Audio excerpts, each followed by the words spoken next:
侵俄战争，这两天俄罗斯和乌克兰拢有传出爆炸声。乌克兰伫外乌海的重要港口奥德萨，互俄罗斯用飞弹攻击。伫港口附近一座有300年历史的大教堂已经轰毁掉，佮造成一个人死亡。也那俄罗斯的莫斯科是有无人机伫天顶飞，路尾是受无线电波的干扰，几架飞行机摔落来。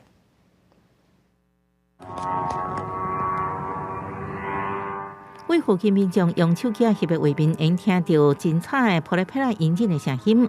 外电引用俄罗斯国防部的消息讲，2架无人机飞到莫斯科，意图不明。然后由军方电子战部队用无线电波干扰，然后失控，最后落地南区的利哈契夫大道顶悬一间商业大楼的厝顶，互商店悬几个办公室的窗仔拢破去。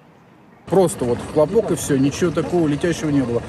Хотя окна открыты, ночь 3:39 и как бы.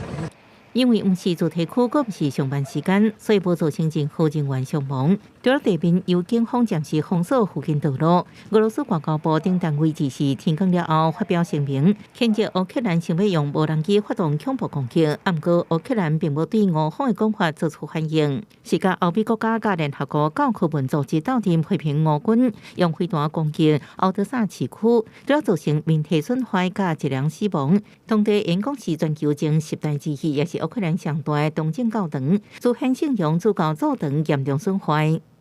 Приехала охрана, сказала, что здесь повреждения. После отбоя тревоги мы сюда приехали и вот увидели. Прилетела в дом, взрывной волной нам снесло. 俄罗斯认为进前克里米亚大桥各受到攻击，是乌克兰由海上所发动。撤回攻击制造船只来发射武器的地点就是奥德萨。当地民众指出，奥德萨无任何军事设施，不应该遭到飞弹攻击。不过，这伫乌克兰西南部濒临乌海港都是乌克兰重要的海军基地。两边讲法是真是假，拢爱过验证。公司新闻，徐家人报道。